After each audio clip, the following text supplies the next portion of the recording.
Oiê, pessoal! Estamos aqui pontualmente às 18 horas para fazer aquele bate-papo todo dia sobre o coronavírus, mas a gente tem tentado aí diversificar um pouco a conversa para não ficar falando de morte, morte, morte, morte, morte, né? Embora a gente precise reforçar que esse vírus é um vírus violento, não é uma gripe comum. Vocês têm que levar isso muito a sério. Se alguém ainda meio, mas na minha região aqui não tem vírus, não tem ninguém contaminado, eu me sinto muito segura. Façam isolamento social. Aqui na cidade de São Paulo, para nós conseguirmos não ter colapso de uso dos hospitais, nós teríamos que ter 70% de isolamento social. 70% das pessoas quietas dentro da sua casa, para que 30% pudesse exercer as atividades essenciais da cidade, né? Alimentação, saúde, logística, transporte, indústria e construção civil. Infelizmente, nós estamos com 52% de pessoas colaborando para o isolamento social apenas. Isso significa que o nosso sistema de saúde vai começar a dar sinais de insuficiência. É sempre assim, né? A gente sente os reflexos das coisas mais ou menos 2 semanas depois. Então, infelizmente, a curva do planejado, que já era um crescimento, né? O governador falou aí em 166 mil mortes no estado de São Paulo, depois isso foi corrigido na mídia para 111 mil mortes no estado de São Paulo em 180 dias, né? Então, mais ou menos nos próximos 150 dias, que já foram 30. Então, o prognóstico é muito preocupante. É muito preocupante e isso tem reflexos não apenas nas pessoas que adquirem o coronavírus e eventualmente falecem disso, mas também as pessoas que eventualmente têm um AVC, um infarto, que estão com se machucam, né? Tem um acidente, porque como o sistema de saúde fica superlotado, essas pessoas também não conseguem ter a melhor assistência. Então, isso acaba tendo um efeito dominó em todo mundo que tem problemas de saúde nesse instante. Coincidentemente ou não, eu tenho acompanhado muitos casos de falecimento de pessoas, parentes de pessoas conhecidas, numa frequência maior do que existia antes, e nem sempre de coronavírus, né? Talvez seja um pouco por isso, porque o sistema ele não está conseguindo resolver tão bem os outros problemas. No Brasil, hoje, nas últimas 24 horas, na verdade, nós tivemos mais ou menos umas 160 novas mortes confirmadas. Isso não quer dizer que nós não tenhamos mais, porque em alguns casos o governo demora muito tempo para realizar os testes. Então, a pessoa, quando está no estágio crítico, que vai para o hospital para UTI, é feito o teste, né?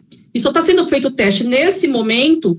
Suponho que a essa altura seja até por uma questão de constância e padronização nos indicadores, né?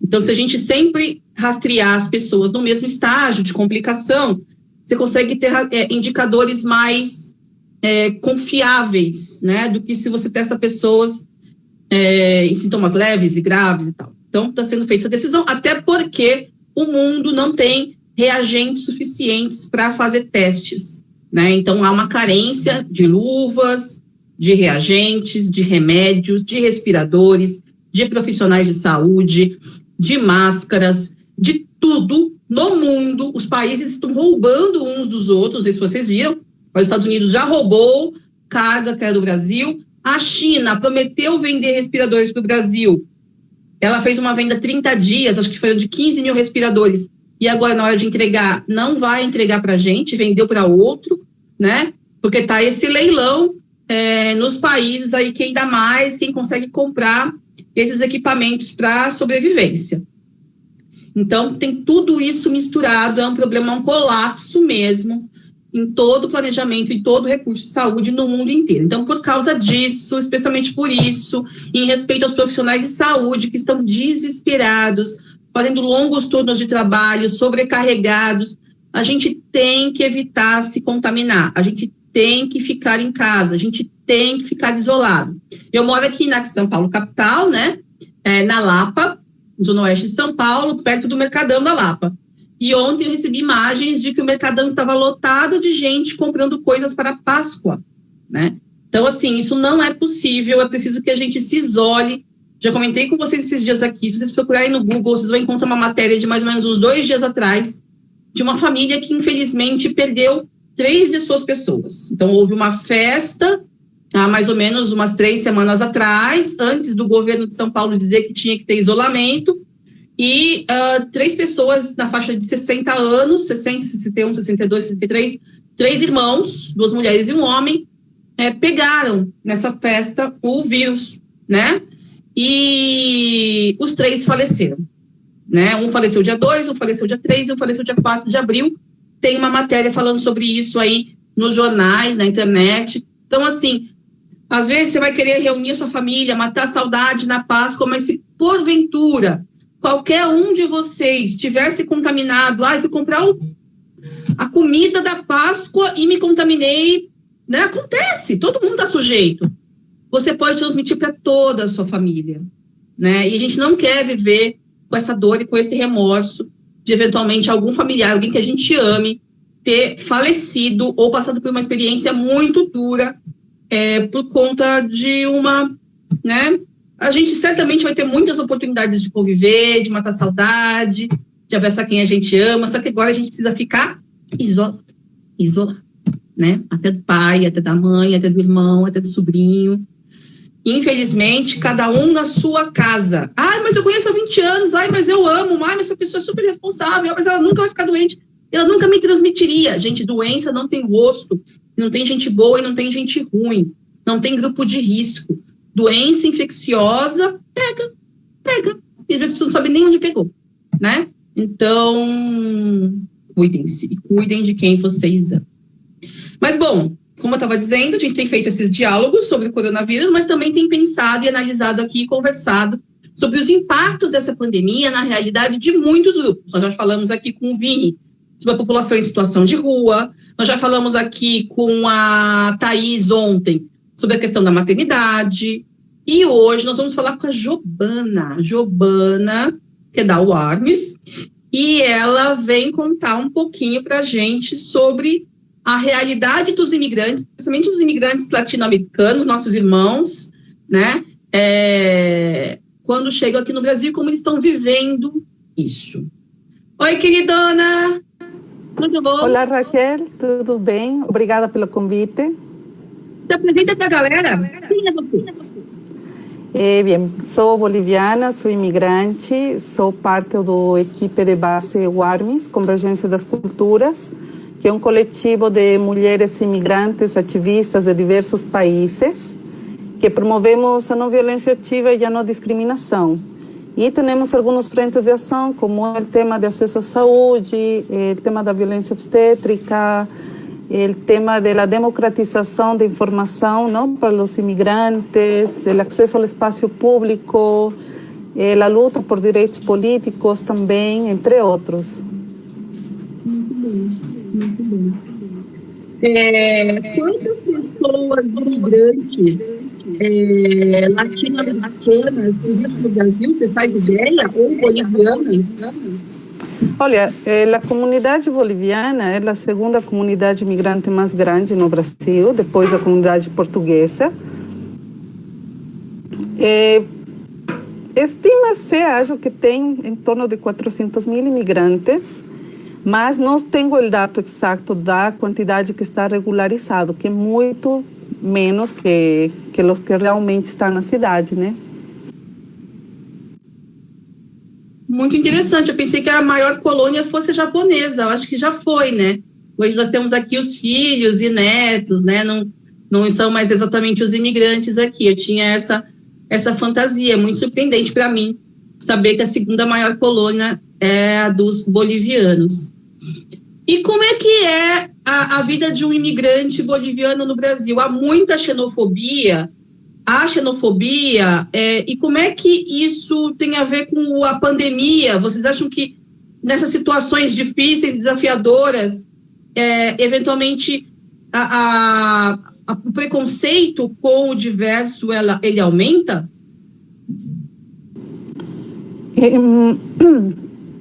Eu acho que é importante como deixar muito claro que a migração é um direito humano, não? Os seres humanos migramos, temas brasileiros fora do Brasil, que, por exemplo, migrantes no Brasil, porque muitas vezes se ouve que tem muito migrante, quando em realidade não é tanta gente, comparando percentualmente com a população. E também temos que fazer um recorte, não, de classe, de gênero, de etnia, quando falamos de migração. Porque a migração boliviana maioritariamente vem da área rural. Bolívia é um país com mais de 60% de indígenas, o que nos declaramos, não, de alguma nação originária, porque Bolívia é um país plurinacional. E já isso condiciona para ser discriminado, não só por ser imigrantes, sino por ser pobres, por ter traços indígenas, não, porque muitas vezes também você vai ouvir o discurso que os imigrantes trazem problemas aos países. Nós acreditamos que, em realidade, nós visibilizamos problemas que já estão no país, como a discriminação, não, racial, no caso com o tema indígena. No tema de gênero, há uma migração muito grande, deslocamento de mulheres no mundo, não? Com o tema dos cuidados, que acho que tem muita relação com a pandemia. E também um tema é que os imigrantes no mundo todo seguimos sendo cidadãos de segunda classe. Não? No Brasil, por exemplo, não temos direitos políticos, o que condiciona que, na prática, o acesso à saúde e à educação, por mais que seja universal na Constituição, na prática é difícil. O acesso à saúde, por exemplo, tem muita xenofobia, tem muita desinformação. Eu acho que os equipamentos públicos precisam, não, mais investimento para seguir capacitando os funcionários que estão na área de saúde, porque eles precisam de ferramentas para lidar com a diversidade que se tem na cidade de São Paulo, se falamos só de São Paulo, por exemplo. Então, muitos imigrantes, de fato, não têm cartão SUS, nunca foram num posto de saúde. Depois você tem a violência econômica que se tem quando falamos de oficinas de costura, que estão em condições análogas à escravidão. E eu ouço muito, mas por que eles não se regularizam? Porque como os mesmos brasileiros sabemos que os impostos que se tem sobre pequenos e microempreendedores são muito altos em comparação a impostos cobrados pelas grandes multinacionais. Então, eu já acompanhei vários amigos que tentaram regularizar, inclusive juntando 3 oficinas. Eles quebraram em menos de 4 meses. Porque as grandes empresas, eles contratam pessoas que estão desesperadas por sobreviver e vão aceitar qualquer valor. Não? Então, pagam muito barato e as oficinas que tentam regularizar-se não têm trabalho. Não? Então, é muito complicado porque é um círculo vicioso. Então, com a Covid, é preocupante dentro da comunidade boliviana porque tem as oficinas de costura, que está relacionado com o acesso à moradia digna. Não? Muitos imigrantes e refugiados também vivem hacinados em ocupações, em cortiços, sem acesso a, não sei, coisas mínimas de salubridade, não? A água. Então, é preocupante porque agora estamos em um momento que pode ser que uma semana ou 2 semanas aqui no Brasil vamos ver o estouro, não, de vítimas, de pessoas contagiadas. Então, não sei.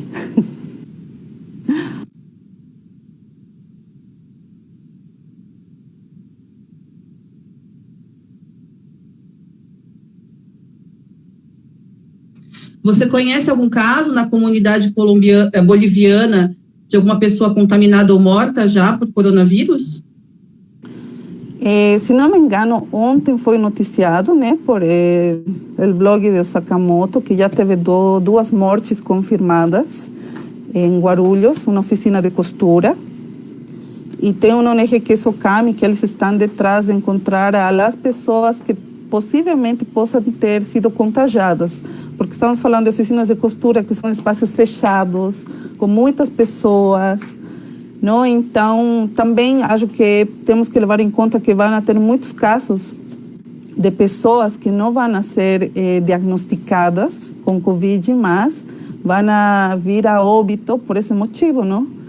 Então, também acho que não vai dar para quantificar realmente quantas pessoas vão morrer com isto. Entendi. E como está a questão da assistência social? Os trabalhos da comunidade, de maneira geral, a gente pode dizer que a principal atividade econômica é a confecção? Não sei se a gente pode dizer que essa seja a principal atividade econômica. E você avalia que a comunidade, nesse momento, com essa questão do isolamento social, está mais vulnerável economicamente, com relação à alimentação, com relação à sobrevivência? Vocês estão precisando de cestas básicas? Qual que é a necessidade, para além da questão da saúde, da comunidade boliviana nesse momento? Eu acho que, em um primeiro momento, acho que uma necessidade é ter acesso a informações, não? Porque muitos imigrantes têm dificuldade no acesso à informação, porque tem muita informação nas redes sociais, mas muitos imigrantes não têm acesso à internet, não? Então, primeiro, ter informação, tomar em várias línguas, porque em São Paulo tem uma diversidade muito grande de imigrantes, não?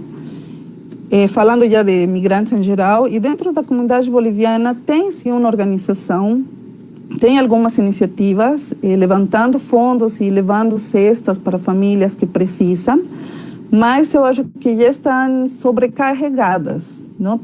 Há mais pessoas precisando de ajuda do que eles podem realmente fazer, porque também, claro, não tem movimentação econômica, são pessoas que muitas vezes não estão regularizadas, porque agora tem esse auxílio. E é complicado, né? Porque alguém que não tem o status migratório regular no Brasil, não tem RNM. Então, não vai conseguir esse auxílio. Em primeiro lugar, várias pessoas que eu conheço estão com dificuldade em fazer o cadastro no aplicativo, porque são pessoas que normalmente elas não mexem com aplicativos e não acostumam, não, a usar esse tipo de serviço. Então, não estão conseguindo nem sequer se cadastrar. Eu acho que nesse momento o que mais as pessoas vão precisar, com certeza, vão ser cestas básicas. E eu acho que, como muitas pessoas em São Paulo, o tema dos aluguéis é um tema crítico, não? Porque as pessoas não estão trabalhando e o pessoal que vai cobrar o aluguel, as imobiliárias querem receber, não? Então, há pessoas que eu já vi que estão negociando, mas há pessoas que realmente não têm nada mais. E isso é preocupante, porque também pelo coronavírus e porque não podemos deslocar-nos, está difícil também fazer chegar a ajuda a estas pessoas, sem exponerlas ao contágio, não, na rua, para deslocar-se, para receber ajuda. Com relação aos aluguéis, está acontecendo um debate, porque aluguel é um assunto federal. Nem todo assunto, né, que preocupa a sociedade pode ser discutida em qualquer lugar. Então, tem coisas que são assuntos municipais, tem coisas que são assuntos estaduais, tem coisas que são assuntos federais, da União. Então, regulamentação de aluguel é um assunto que só quem pode discutir é deputado federal e senador. E há um projeto de lei nesse sentido, normatizando aí algumas regras nesse momento de calamidade, para que as pessoas não sejam postas para fora, se não pagarem, e algumas outras facilidades. Assim como também há discussões para quem tem filho em escola particular com desconto. Foi aprovada hoje, eu acho que um decreto sobre a questão da energia elétrica, que também não pode ser cortada. Então, algumas iniciativas estão pipocando, assim, e realmente nós temos recebido muitos pedidos de pessoas querendo falar sobre aluguel, porque é um assunto que está tirando sono de todo mundo que está sem renda, né? E, de fato, a gente vai ter que esperar essa definição do governo, do Congresso Nacional, né? Deputados federais, mais senadores legislando sobre isso. Sobre o acesso dos imigrantes aos benefícios sociais, em teoria, disseram que eles também teriam acesso a tudo isso, mas a realidade é que para você poder acessar, você tem que ter CPF. se a pessoa não está com um status regular aqui no Brasil, né, até mesmo brasileiros natos, né, que não estão com CPF regular porque não votaram nas últimas eleições ou tiveram algum tipo de problema, acabam não conseguindo ter acesso ao benefício. Então, realmente é uma questão que eu vou encaminhar aqui com algumas pessoas que eu conheço que estão trabalhando nessa linha da renda básica de cidadania, da regulamentação dessa lei, para tentar lembrar que solução que a gente pode dar aí para as pessoas imigrantes que eventualmente não estejam no estágio regular no Brasil, com CPF e tal. Me chama muita atenção isso que você falou, das informações em várias línguas, né, de fato, quando a gente vai ver material francês ou material em Nova York de saúde, são cidades metropolitanas, né, Paris, Nova York, assim como São Paulo, com muitos imigrantes, e eles já pensam o material deles de divulgação em mais de um idioma, né? Eu acho que já passou da hora de São Paulo assumir o seu status de uma referência, né, nacional, um espaço com muitos imigrantes e contemplá-los, né, nessas questões que dizem respeito aos direitos humanos, como a informação de questões de saúde. Então, isso aqui, eu acredito que a gente possa encaminhar no mandato até para um projeto de lei que garanta que as informações relativas à saúde estejam contempladas aí em mais de um idioma, entendendo que o país, e especialmente o estado, especialmente a cidade de São Paulo, é cada vez mais globalizado, né? E aí eu queria te ouvir ainda, como você disse, em teoria o país tem acesso à educação para todo mundo, em teoria o país tem, todo mundo que está no território brasileiro tem acesso à saúde, mas na prática para os imigrantes não é nada fácil. E aí aqui como mandato a gente tenta ouvir também as coisas que estão, né, que outras realidades enxergam e a gente não.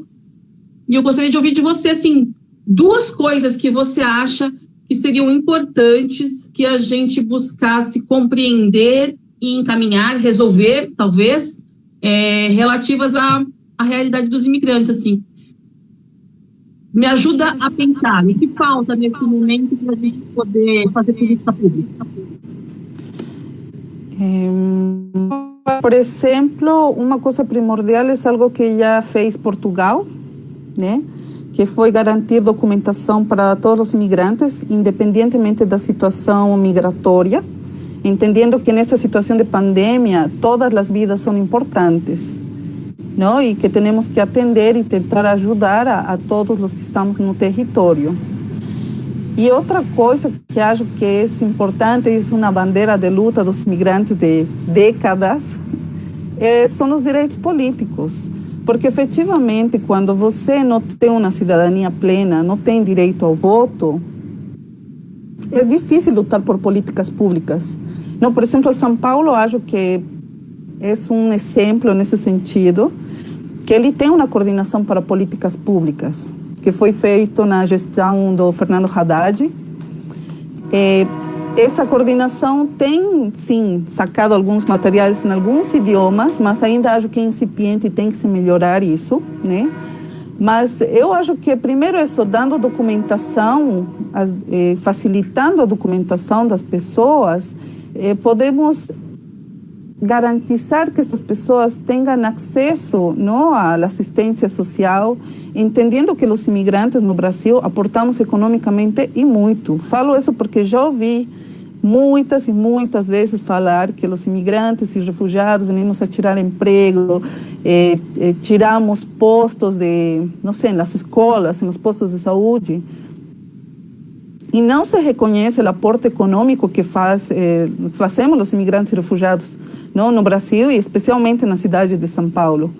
Não, então, os serviços que estamos reclamando, exigindo ter acesso, nós pagamos por eles também. Mas não temos um retorno do Estado proporcional ao aporte que nós fazemos economicamente, não, ao território.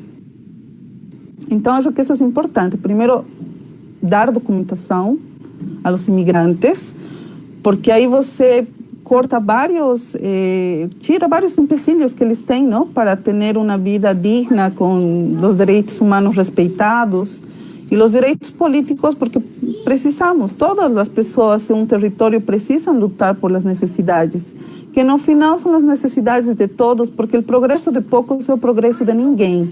As coisas que pedimos aos imigrantes não solamente são para nós, também vai ter um benefício para a população em geral. Por exemplo, o respeito à diversidade, uma mirada intercultural no atendimento à saúde, porque em Brasil é um país continental, tem uma diversidade muito grande, e muitas vezes não se respeita essa diversidade.